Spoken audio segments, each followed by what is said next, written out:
Good evening from Vietnam, Lindsay. Good morning to you. Thanks a lot for spending your morning joining our Inside Sharing Show and share your stories to our global audience. And on behalf of the listeners around the world, we want to say thank you. Oh, it's my pleasure to be here, Ha. Thank you for asking me.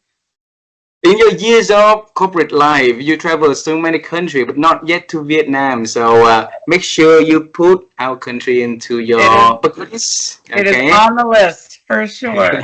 It's You a have a new dream. family, new friends, and we would love to take you and your family around. Oh my Okay. gosh, thank you. That is so generous. And yes, I will take you up on that for sure. Absolutely, absolutely. And for a little taste of our culture, Lindsay, it's very honored for our audience to have you to do a little introduction about who you are and the works you are doing. Please do that for us. Yeah, sure. So currently, I live in Boston with my husband and my twin 16-year-olds, a boy and a girl. And I spent 23 years climbing the ranks of IBM. I spent 25 years in corporate America. And my family put in 105 years at Big Blue. So it was quite a legacy. And Wow. I had a lot of different jobs, but they were all in sales, leading big sales teams and ran a bunch of first of a kind businesses for IBM. Did some really interesting, very cool things. As you said, I traveled a lot. And I learned a lot of lessons along the way. And at the end of 23 years, I was ready for a change. And so another company sought me out and they said, would you please come and run a sales team for us? And I said, sure. So I packed up my Big Blue legacy and I went to this other company and I knew it was going to be hard, but I'm a maverick. I'm a hustler. I'd figure it out.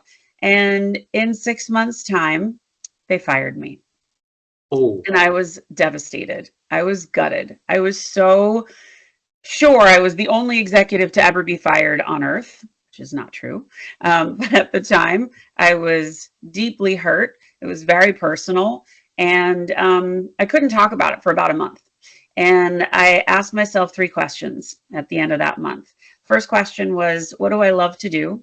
Second was, mm, what do I love to do? How can I help people the most? And what am I really good at? And what I knew I was really good at was building modern leaders and creating irresistible culture that drives results. And I had done it many times with my own teams. I had been a part of those organizations with those kinds of leaders. So I saw what that kind of inspiration felt like. And I knew I could teach other leaders how to do it.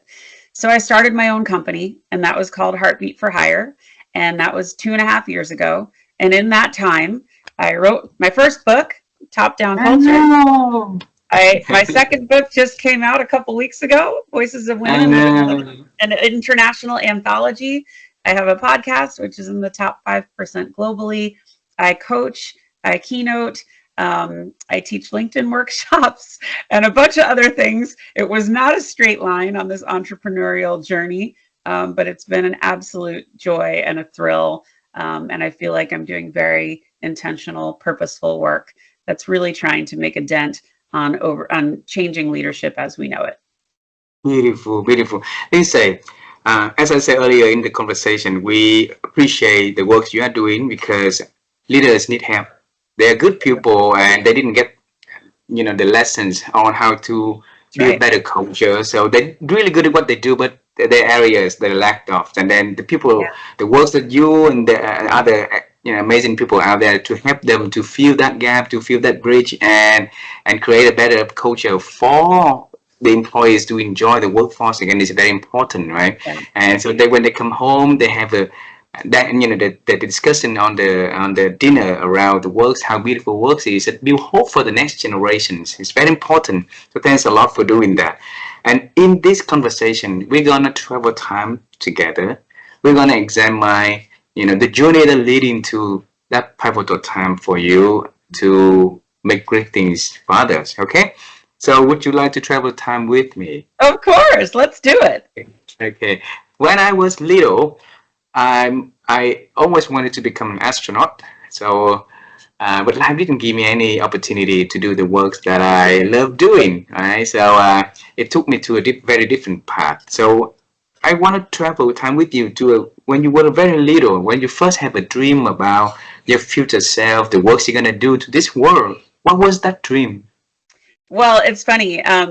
I said my family spent 105 years at IBM. And so I Mm. remember being a very little girl going into my dad's office in New York City and, spinning in the chairs and playing with the highlighters and typing on the typewriters because it was a long time ago. And, I said to my dad, kind of jokingly, but I think I was just looking up to him, I'm going to work here someday. And that Oh. day did come, which was very strange. But aside from that, I don't think I had a vision for what that was. Later, I think my vision became much more clear. And I told my mother, I want to be a speaker. And I think I was probably about 22 years old, maybe Oh. 23. And my mother said, well, what are you going to talk about? Not the greatest response that you get from a mother, but at that time I was kind of like, I guess I don't have enough life experience to draw on. But I grew up doing theater. I was really comfortable on stage. So I always knew that that was going to be a piece of whatever it was that I did. And when I was in my corporate life, I did do a lot of speaking. I did a lot of presenting, and it's still something I enjoy to this day. But along the way, I was a competitive swimmer. I did a lot of dance. I did a lot of singing. I don't know that I actually really had this one idea of what I wanted to do. So I just kind of stayed really open. And Mm. I went to school in Colorado, and I was one of those kids that was at a liberal arts college and undeclared major for as long as I could have it. And ultimately, I majored in sociology with a minor in women's studies and ethnic studies. And strangely, all of that teaching came back to now what I'm doing and what I love. So having that focus on diversity, equity, inclusion, and really understanding human behavior in the workplace has become my passion. So in a That's roundabout really sort of cool. way, all of these experiences have contributed to where I am now. And I don't think I could have planned it. But it's kind of cool the way it all worked out. So I'm not upset with it. I want to bring you to that 22 years old time when you Yeah. talk to your mom and you say, okay, you want to become a speaker, in which you Mhm. are at the moment. So, and then you've been doing that for a long time, Yeah. right? So, 22 years old, we are young, so we have so many things we want to do in life, right? We're going to Sure. be a computer science, we're going to be a doctor, whatever. So, you want to Mhm. be, picture yourself in the future to become a speaker. Well, I So, thought I was going to be a news anchor. So I wanted to be like a really well-known news anchor. So on TV, serious, but like still a woman of the people. But I didn't go that route in school. So that kind of was just a cool idea that just kind of fizzled. So there was all these moments of like, no, I want to reach out. I want to reach people. I want to talk to people. Um, but I didn't really have a crystallized view of how to do that.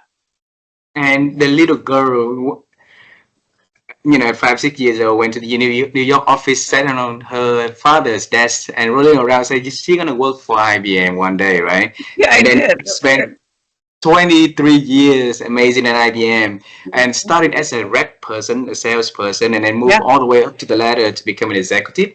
There's a lot of people out there working every day and carrying the body to work, but not, getting any energy or anything at all. For that Yeah. 23 years of growing up the corporate ladder, tell us how everything started. Yeah. I mean, I started in customer service and as many young people do, you start at the bottom and you have to work your way up. And I remember this one moment where I was starting to really understand how things were working on the team. And I started noticing things that were wrong. And I would run Oh. into my boss's office and I would say, there's so many things that are broken. This is broken. This needs fixing. Da, da, da. And I'd give her this long list and she'd very patiently sit and listen. And finally, she said to me, she said, Lyndsay, you're very astute. You really identify all of these issues that we have, but you never bring me solutions. I was so mortified. I was like, oh my God, I'm the girl who complains. This is terrible. I will never do that again. And so that became a leadership tenet that I would adopt later. And when I would say to my teams, you could come to me with any problems you see, anything you want fixed, but you have to come with a solution. And so everyone that worked with me knew that that was the way it was going to be moving forward. But it was such a good lesson to learn early. And the cool thing about working at IBM, I mean, when you say 23 years, that wasn't one job. Mm. That was every 2.5 to 3.5 years I changed jobs. And so it wasn't like I'm done with this, I'm moving on. It was, okay, I think I've learned as much as I'm going to learn in this role. I'm ready for a new challenge. And we had Wow. something at IBM that was really special, and that was called building a culture of advocacy. That's what I call it. And it allowed you to have an informational interview with an executive outside of your reporting chain. And it wasn't really a job interview, but it was an opportunity to see the business outside of where you currently were and to let somebody else see you. And so in those moments, I would be able, I at 3 different times, I had, excuse me, 3 different times, my dog, No, I had these yeah. informational interviews that would allow me to talk with an executive and tell them my story. And in one case in particular, um, I got to tell my story, and this executive says to me, I said to her, "Do you have anything on your team that I could do?" And she said, "Actually, Lyndsay, I have 5 jobs you could do. You can pick." And I'm Oh. like, "What?" And so she sat there and, told me about each of the jobs, and I picked. And each time this happened, it changed the trajectory of my career and ultimately of my life. And when you can allow for that kind of engagement in your company, it's extremely valuable. And one of the things that it does for companies, and I encourage this with the teams that I coach, is it allows you to see the talent that you have in house. And when you Mm. can meet people that you wouldn't normally get to work with on a regular basis, all of a sudden they might have the exact skills you're looking for. And I hear often, oh, I have a open job rec, but I have no candidates. I have no potential. I'm like, you probably have plenty in house. You just don't know where to look. And this Oh. was just a really beautiful way to kind of go through my career and get exposed to lots and lots of different leaders. But as I ask everybody when I keynote, who here has had a bad leadership experience? 100% of the room raises their hand. Of course, I had bad leaders, and I had great Mm. leaders. And those lessons are how I built my book. They're how I built my methodology. They're the stories that I tell that teach people what to do and what not to do. And I think Mm. you and I were talking before we started that most leaders aren't taught how to be great heart-centered leaders. They're taught process, they're taught company demands, they're certainly taught pressure, they're taught HR violations and protocols, but they're not taught how to be an inspiring leader. They're not taught how to be the leader they wish they had.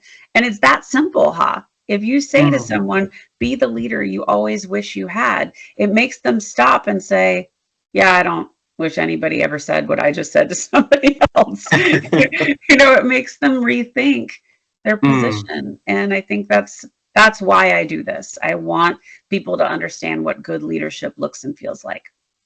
Beautiful. Let's say you have a life very intentional on yourself, intentional to look for opportunity to expand and grow. And a lot of people will come to our lives to teach us lessons, right? Some Yes. good leaders come in to inspire us to become good leaders. Some bad leaders come in to teach us how not to be like Yes. them, how to do Yeah. something differently. But there's a lot of people out there would just be a whiner, like the leader before says Oh so, yeah. right? They keep talking about complaining about issues not working, but not coming up with solutions. So Hmm. in your way, your work works, you accumulate those bad experience Yeah. combined with good experience to build a body of work so that you can transfer it onto amazing thing. I want to bring you to the stage where you left IBM. Yeah. Okay, because your family has 105 years history with the blue, so basically it's on your blood, your DNA, Yeah. everything in your body, right? And I wanted to carry you to your office back then when you sat alone and ask yourself, make that decision. So Yeah. what was in your head? What did you think? Yeah. That was a really big move. And I was the last of my family that was still there. So, my father, my father-in-law, my mother-in-law, my husband, we all worked there. And my parents looked at my career at IBM with a lot of security. And because my father was there for 41 years and I was there for so long, leaving was a really dangerous prospect in their mind. So I didn't have a ton of support of like, go for it, you can do this. It was very like, no, you're financially secure, you're the breadwinner, stay where you are. And so taking that leap was taking taking the belief in myself that I could go try and learn something new. But I had done hard things. I had built businesses from nothing. So I knew how to think differently. I knew how to be creative, and I knew how to get the best out of my team. What I was not prepared for was the leadership style that I would be reporting to at this other company, and how it was represented to me versus how it really was were two different things. And the leader that I was working for, she was an excellent seller. She was a great individual contributor. She had no business managing people, and she wanted a micromanager. And that was not something I would ever do. So we did not see eye to eye on that. And, one of the hardest things that happened after about 3 months in, I started to see a shift. And one day I was speaking on a call, and I was very nervous because she was not the kind of leader who inspired people at all. She Oh, was really into giving negative feedback. So she said after this one call, she said, "You didn't do well.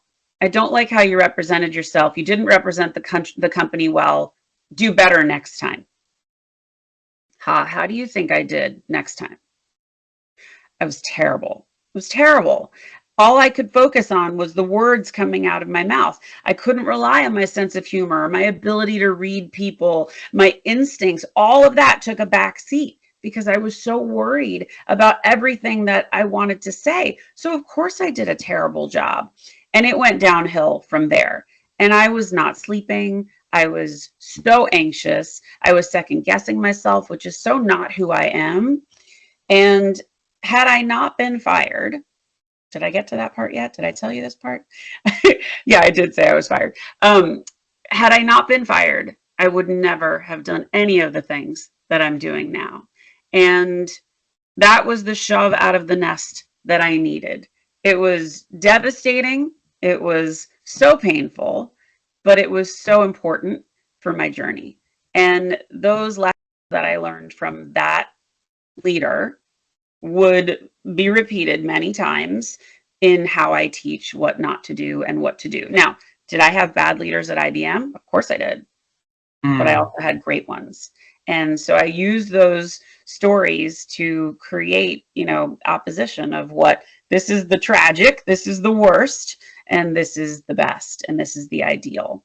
And all of those experiences shaped me for where I am now. But yeah, I think when I tell this story, people can feel that pain because 23 years is a long, long time. And taking that mm, leap, could I have had another job at IBM? Yeah, I probably could. And even after I got fired, they would have taken me back.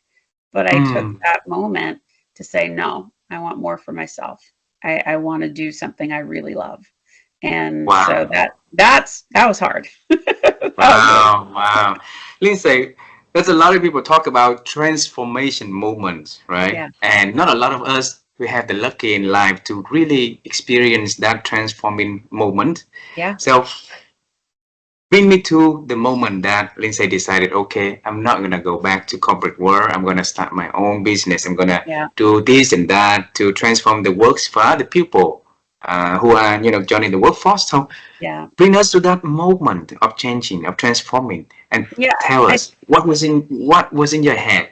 I mean, I think it was a combination of things. Mm, One, I did not want anybody to suffer under that leadership style again. So that was a mm, real motivation for me. I wanted people to have a richer more inspiring leadership experience. And so that was kind of the underlying thread of this is what I want to fix. The best advice I can give to everyone is you have to surround yourself with people who want to see you win. And when you don't come from a family of entrepreneurs, my mother was a school teacher. As you know, my dad was 41 years at IBM. They don't have familiarity with that kind of risk taking. So they were not the people that I needed to get support from. I needed Mm. to not tell them a lot because they were not in a position to be like, you got this. They didn't know how. They came from, childhoods that were rife with financial insecurity. So for them, the fear factor of, oh my God, she's got 2 kids. She was the breadwinner. What's going to happen? They're going to be destitute on the street and homeless. It's going to be a disaster. Like, this is what's going on in their head. So I needed to stay far away from that. So I had to find people that were doing this well, that understood what entrepreneurship looked like, and could help me through some of the pitfalls that I was definitely going to fall into. And I think the thing that I learned is, despite all of the cool stuff that I did in my career, that did not prepare me for entrepreneurship. So I had to learn a lot. And you have to really think differently. You have to think about things that I never had to think about. I didn't think about tax implications and accounting, and that's really dull to me. I don't really enjoy that part. And figuring out, how do you handle those things? How do you build a lead magnet? What is a marketing strategy? I had to build a personal brand for the first time. And Ah, that experience was so cool. I love that so much. So I help teach it now. But that whole journey of, I'm going to do this, I'm going to believe in myself, I'm going to take a chance. I'm still doing that. I'm still, oh, because could I go back to corporate? Of course. I could go collect a paycheck, but could I help as many people if I did that? I don't know. So I I'm so excited by the last 2.5 years and everything that I've done and the people that I've brought along with me. But I constantly surround myself with people who make me better and people who want to yes. see me win. And I think I didn't think at 52 years old I would be making new best friends. And that has been a part of this journey. And it's been an Beautiful. absolute delight. Beautiful. You're the person with solutions. So whatever things that, like on your way, it's just another way for you to think of how to overcome in them. So that two Mm, and a half years, it's just another path of learning something new. It's gonna take you to greater, like journey, because it's a passion inside of you. I can see it. I can feel it. I can feel the energy and the love in what you are doing. So the part of as an entrepreneur, the hardest part is to get the first client, right? mm, Yeah. And I think the first client is something like, it's gonna be, we're not gonna forget about that mhm. moment, or who it is, who she or he is. So Yeah. tell us, when you first had your first client, okay? Tell us the occasion that happened and how did you feel? How's everything is, please? Yeah, I mean, I think the thing that every entrepreneur will say is, you don't want to tell your first client that they're your first client. So you you have to let them think you've done this work before. And the reality is, from a coaching perspective, I had done it before. I had coached hundreds and hundreds of people and leaders, and so none of that was new. But ironically, the woman that hired me to be a coach was from the company that fired me. And the company that fired me, to this day, they still text me, they still send me messages, they still say, we're sharing your videos. I had one of my most difficult reps that I ever managed, and she was difficult, and I really loved her, but she was not easy. She sent me a text the other day with a picture that said, uh, I was inspired by you because you were kind. And she's like, I just never want you to forget that. And it brought me to tears. I was like, oh my gosh, to see that Oh. all this time later, what a special thing. But this first client, she knew my work, she knew my style, and she said, she also left the company that I left, and she said, I want you to be my coach. I want you to help me focus and uncover my why and help me through some of this really difficult leadership stuff. And she was working for a pretty tough boss. So how she navigated through that was really challenging. And so I was able to help her through that. And it was a total joy. And after I got a few coaching clients, I definitely started speaking a lot. I spoke to a lot of former business partners that I worked with, and did a lot of business resource groups where I got to talk about all things leadership. And it was great to start to cut my teeth that way. And it's evolved. And, now I coach C-suites, and it's longer term engagements and bigger keynotes. And that is my mission, is to just get this message out as loud and as widely as I possibly can. So forums like this are a special treat. And I take them really seriously, because I really want people to understand what this looks like. So Lyndsay, so how's your family saying about what you are doing now? Yeah. So it's really funny. They've come around. I think both my parents are completely bewildered by what I've done, and I don't think they listen to my podcast, but my father has listened to it. My mother reluctantly read my book, and she said, I can't believe how much I understood. I think she thought it was going to be a really heavy business conversation. And she's like, I really could have used a lot of those leadership techniques in the classroom.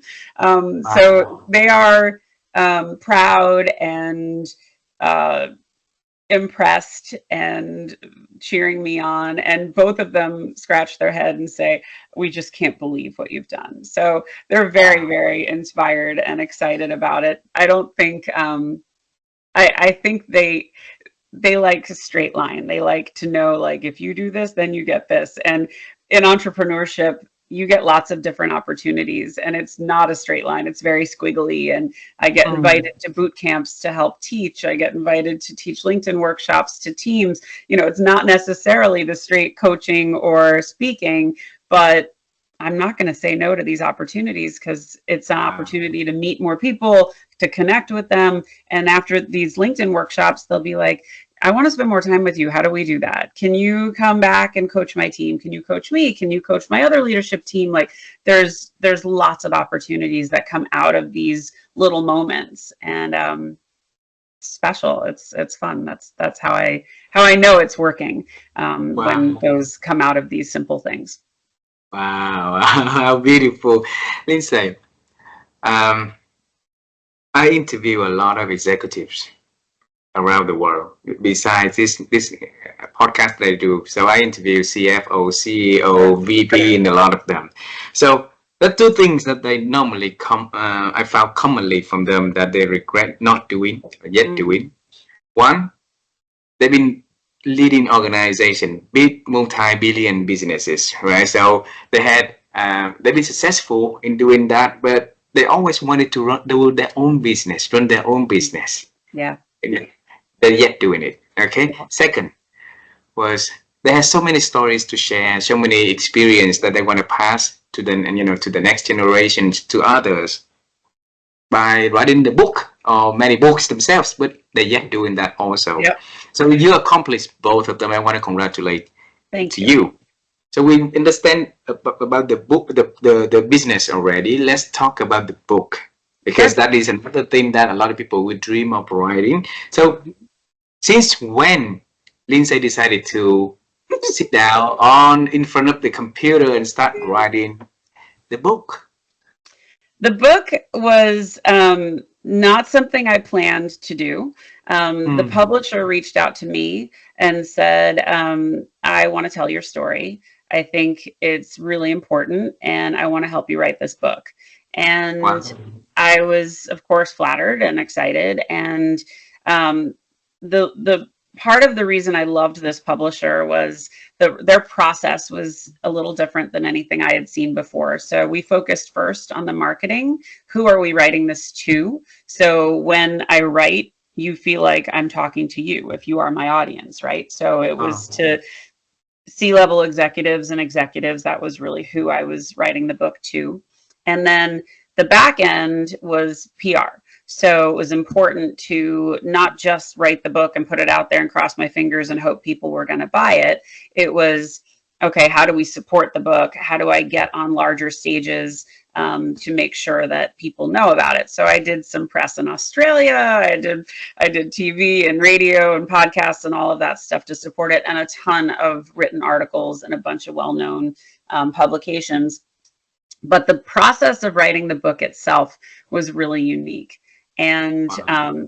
I think I like to tell stories. So my publisher said the way that we're going to write this book is we're going to architect our table of content. So all of the chapters you want to talk about, and this is going to be the basic structure. And then each week, I'm going to interview you, and we're going to record the interviews, and we're going to have a ghostwriter take those interviews and put it on paper, and then we're going to edit it. This Wow. entire process took less than 90 days. So 90 when people, days. so when people ask me, how long did it take you to write your book? I say, well, 25 years. It's all my experience. I got But it. the process was actually much, much faster than that. And um, it was a joy. It was, the hard part with the book, nobody says this, but the hard part with the book is not the actual writing of the book. You have all the information, you know what you want to say. The hard part is when you put it out into the universe and you hope that people like it and you hope that they buy it. That's what's hard, because you're like, oh, okay, my heart is just out there floating. I hope somebody actually really loves it. So Hmm. to anybody that's thinking about writing their book, you should. There's a million ways to do it. You can self-publish. You can go with a publisher. There's a myriad of things you can do to support the book process. But I would say to 90% of people that write a book, you don't do it for the money. Unless you are backed by Random House or Penguin or one of the really, really big publishers, you're not going on an international book tour. I got to do some book signings. It was a total joy, but we're not pulling in millions from the book. The book is really a credibility tool. And for me, it is my methodology. It's the stories I've collected in my career that help shape what works and what doesn't work. And anybody that reads the book tells me, I feel like I'm sitting next to you. I hear your voice so clearly. And that's a huge compliment. So Wow. I love that. Wow. So, what is the book about? Yeah, so this book, Top Down Culture, Mm. it's really a collection of stories done in different topics, like psychological safety leads to innovation. And then I give examples and stories of why that is the case. And Uh, each of these, I do a chapter on vulnerability, on sharing the spotlight, and what the impact of these things are. And you could really open the book at any chapter and just dive right in. It is not a giant book. It's not one of these things that's a 12-step process. It is meant to be easy. It's meant to uh, be really relatable, and anybody could pick it up and say, yeah, I get that. That makes sense. I can do this now. I wanted it to be so user friendly that anybody could jump in at any point and say, okay, I get it. That makes sense. wow. So it's just my experience, but it's a teaching book. And I really want leaders to be the absolute best leaders they can be. And this is a really simple map of how to get there. Wow. Simplicity is luxury. Right? In the So world of important. complexity at the moment, you be able to write something that people can, quickly understand, can be Yeah. relatable, and then can adapt something to their current situation. So how could you make complex leadership situation onto Yeah. simpler versions, easy to understand and do something about it? Yeah, well, the book is called Top Down Culture for a reason, because I Mm, wanted people to understand that if you model the culture you want at the top, everyone will look to you and say, oh, that's what they want. Okay, I mm, can behave that way. Now, I've certainly been around leaders who run around with their hair on fire, pointing fingers, blaming people, yelling at people. That doesn't inspire anybody. But what it does is it tells other people this is the kind of behavior they're okay with. This is what they mm, respect.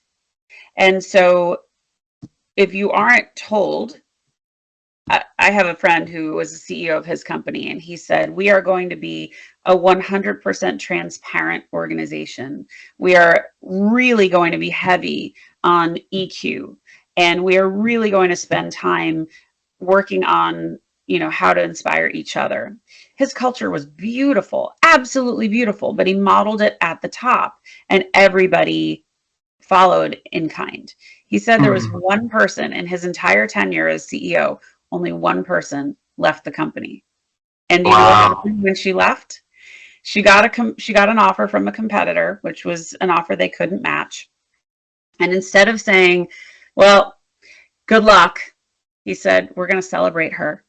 And so they gave her a huge send off, and they told her how much they appreciated her and how much she was loved by the organization. And you know what? Made it really hard for her to go, but she would never say anything bad about that company because she was so beloved. So wouldn't you want to work in that environment versus you have time Absolutely. for, can I tell you a bad story? You want to hear a terrible story? Absolutely, Okay. please. Yes. So this story is I was working for a general manager of my brand, and we were having a leadership call. There was about 12 of us on the phone. It was a Zoom, and I was responsible for about 50% of his business, and he said something on the call that I didn't understand. And my boss was not on the call with me; she was on vacation, and I asked him if he could clarify what he said. And he stopped and he went, "How dare you? How dare you interrupt me? Are you crazy? Why would you stop my flow? I was in the middle of a thought and you ruined it. Why would you ever do this?" This went on for about 30 seconds. And Wow.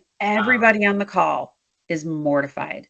And I am trying to keep it together. And I asked my friends on the call, I said, "How was my face?" Because on the inside, I was like curling up in a ball crying. But on the outside, I said, "Was I keeping it together?" And they said, "Yeah, you looked fine." But I hung up that Zoom and I called my boss and I told her what happened and I started crying. I said, "I've never been talked to that way in front of my peers and in front of executives that I respect. I don't understand why he did it. And I'm really, really upset." And she made a couple calls to corroborate my story and she was horrified. And she and another SVP called him and said, "You need to apologize to her. That was out of line." And so a few days later, he called me and says, "I understand I owe you an apology." Now, whenever somebody starts it that way, it's kind of weak. So I said, "Okay." And he said, "But I still don't understand why you did that." And Wow. I said, "I didn't understand what you said. I just was asking for some clarification on the point you were making because it didn't make sense to me." He said, "Do you know what I was trying to do?" And I said, "No, I don't." He said, "Well, Katie is terrible. I was trying to let her hang herself because I need to fire her. So I was setting a trap for her to fall into, and you ruined it." Wow. I'm like, "Oh my God, is this really happening? This is the apology? This is terrible." So what he didn't realize was on that call where he berated me, everybody in the room felt the same way I did. And he shattered that trust. I would never want to work for him again. I would never trust him again. And I kept my distance, and he did not get my best after that. And so, what Mm, leaders need to understand is your words have weight, and you are being watched all the time. So, be thoughtful how you behave. And if you screw up publicly, own it, apologize, come from the heart. You can mm, always come back. You can always say, I didn't handle myself well. You guys deserved better. I shouldn't have done that. Here's what I'm working on. If you use those words, you're human. You will be mm, forgiven. People will give you a chance. But if you mm. bury it and pretend it didn't happen, nobody's going to forget. Yeah. So that's the stuff I don't want people to suffer through. Wow. So earlier we said that leaders normally they're good people. They mean well, and along the way Yeah, they forgot and they're not getting the lessons. They're not taught to do that, right? And right. the people on top that are really the people that will set the tone with the examples and everything. And so assumingly that leaders now realize that they need to do something. So what baby steps do they need to do to Yeah. start to turn the boat around? Such a great question. So it starts really simply. First, you want to make sure you're having regular one-on-ones with your team. Mm, And this is outside of your regular business calls. If you're having forecast calls, if you're having, regular one-on-one meetings, that's fine. But you need one-on-one time where you can ask one very simple, very important question. And that is, how can I be the best leader for you? mm, Everybody's going to have different answers because of their age, because of their tenure, because of their experience, because of their goals. But when you understand what they need, you can advocate for them. And when you can advocate for them, then you have some loyalty, you have some trust. And when they give you personal anecdotes like who's your partner? Do you have any children? Do you have any pets? What's your favorite food? Do you like to travel? Write it down. Remember those things, or even better yet, put it in your phone. So when they uh-huh. call, you can say, "How's Sally?" No, it's Sam. No, you don't want to be that guy. You want to be the one who remembers, who it should be. And I think it's so critical that you retain that information, you really share of yourself and show some vulnerability. I'm not saying go stand naked in a field, but I am saying it's okay to say if you screwed something up. It's okay to say, I had an epic parenting fail today. Has anybody else done this? It makes you relatable. It makes you human. And that's what people crave. So start with those very simple questions of, tell me Mm, about yourself. Tell me your story. What are your goals? What's your dream for yourself? What are you really good at? And when they yeah. tell you what they're really good at, use that and delegate some of the work to them. Give them a chance to shine. And if they screw up, because invariably there will be screw ups, you are never going to blame them. You take that because it was your work. So you stand up for your people. You say, that was on me. I didn't teach them enough about this. I will fix it for next time. But you have to Mm, embrace failure. You have to celebrate failure. You have to recognize that failure is a part of growth. So all of these things make for an environment that is rife with trust, rife with psychological safety. And when you have those ingredients, that's what inspires people. It creates collaboration, communication, innovation.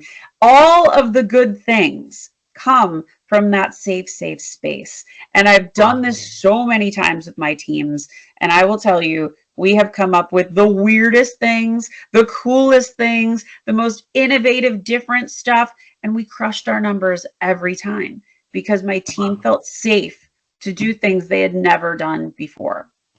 Wow. So if you summarize a definition of a good culture, of a ideal culture, Yeah. so what would be the ideal culture for employees to go to work in Yeah. the Lyndsay's version? Yeah. So I think many leaders confuse ping pong tables and free beer on Fridays with culture. Those are Mhm. perks. That's Yeah. not culture. And nobody ever got real excited about a piece of swag, you know, a backpack or a t-shirt or a hat if they don't like the company that they work for. It goes right in the Goodwill bin. So I think when you think of culture and when you ask somebody, do you like your job? If you are a leader and you think what you want their answer to be, it should be, yeah, I'm allowed to do the job I was hired for. I'm given autonomy. I'm given the space to be creative and try new things. That's what people want.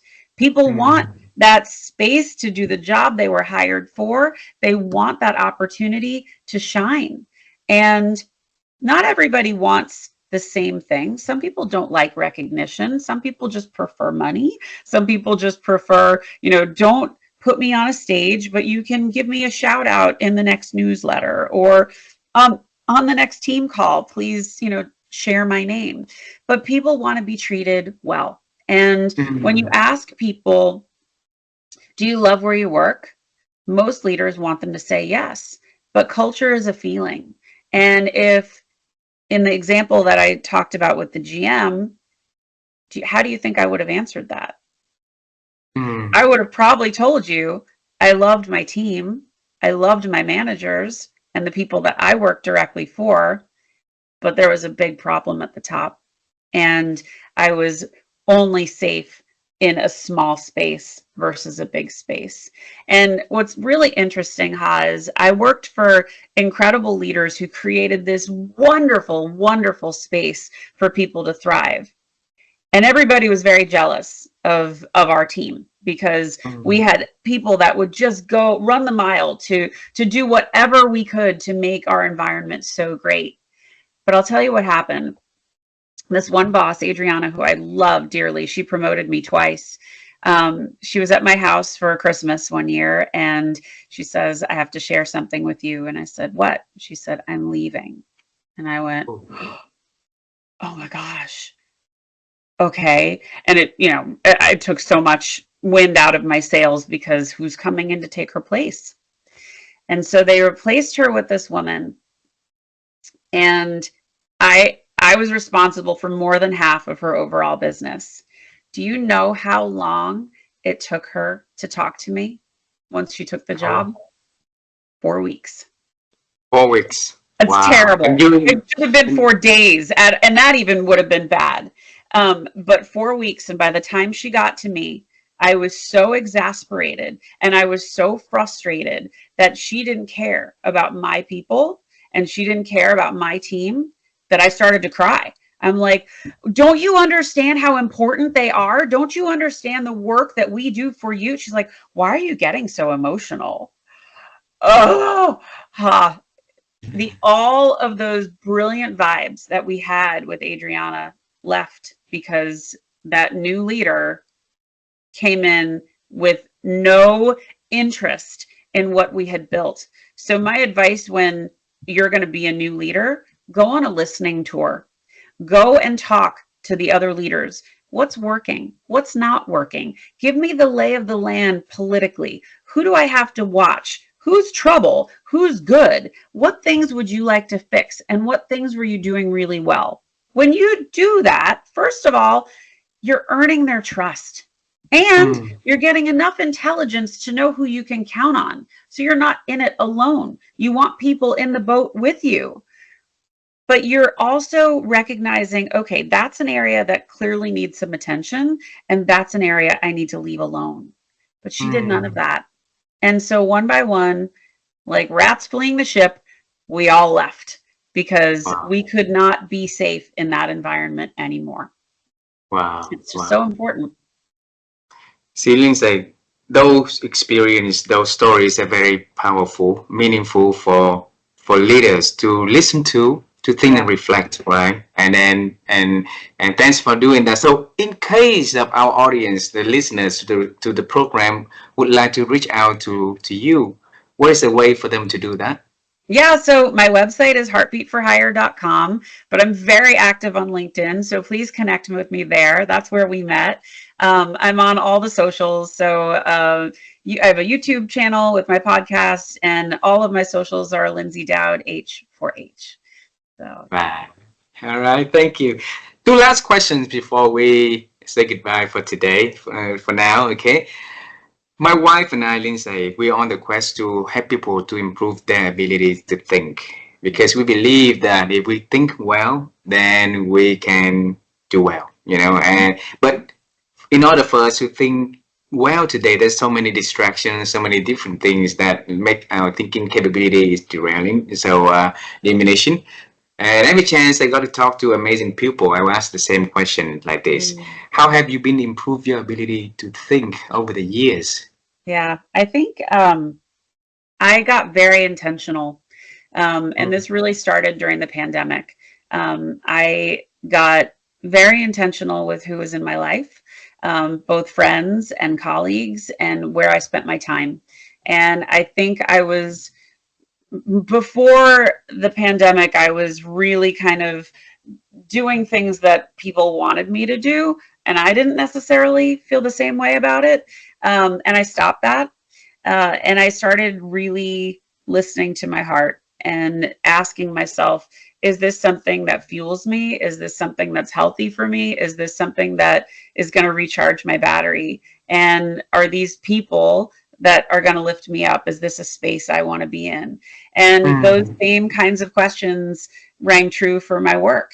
And if you Wow. remember back, my three questions that I asked myself, what am I good at? What do I love to do? And how can I help people the most? And Wow. that has been kind of my North Star, as I've been, moving through life. And I feel like when you can live intentionally and with purpose, your decisions get really clear. So it's, no is a really powerful word. And if it's not something that aligns with your purpose, it's the same advice I give to leaders.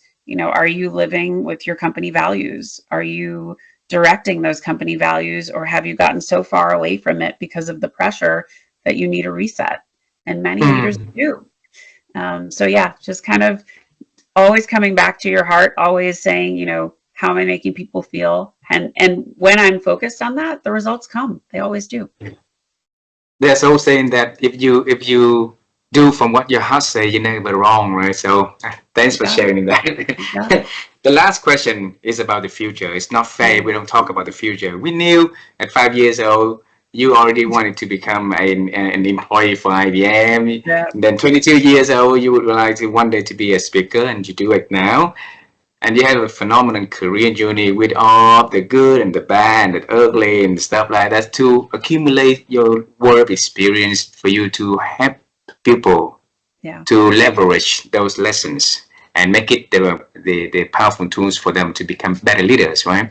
So thanks Mm. for doing that. The question about the future is this: is there anything exciting you're working on you want to share with us now so we can celebrate with you in advance? Always. Yeah, I think, as I said before, this has not been a straight line. So opportunities come in all shapes and forms, and I kind of never know what's around the corner, which keeps things very exciting. In the future, I have a few different collaborations I'm working on. The goal is to ultimately have more keynotes and really create the biggest platform possible, for this type of information. And there are a lot of conversations on this topic happening right now, which makes me so happy. There's enough room for all of us. So when other people that I call culture crusaders are looking for people like me, I have friends that are trying to build, leadership institutes, for example. So we want to do what I'm doing on a much bigger scale, because you can't really do a whole lot just by yourself. You need help. And I can only help so many clients at a time. But if we can scale that, that would be pretty exciting. So more to come on that. I think there'll be, the podcast will continue. So that has been a total joy and a labor of love. Um, and yeah, I don't know. I think that's about all I want to say on that at the moment. But yeah, more good big opportunities in the future. I'm so happy for you, Lindsay, and I wish the journey that you're taking on, there will be more people, like-minded people, to join with you to create to do it together. So you're not going to be running the working alone. You're going to work Yeah. with a lot of good people with good intentions to build something good for others. So thanks for spending your morning joining our show and share your stories. And I look forward Honored. to having a chance to see you in person. And Oh, I would love a in-person hug would be so beautiful. Okay. No question, Ha. Thank you so much for having me. I so appreciate your grace and your questions. You are a delight, and I'm so excited for your show. So congratulations to you and your wife. Thank you very much. Say hello to your family for us, please, I and will. enjoy the keynotes in on August, and Thank have you. more keynotes, Yes. more of them. All right. Bye Amen. bye, my friend. Thank Take you. care. You Stay take care. well. Okay.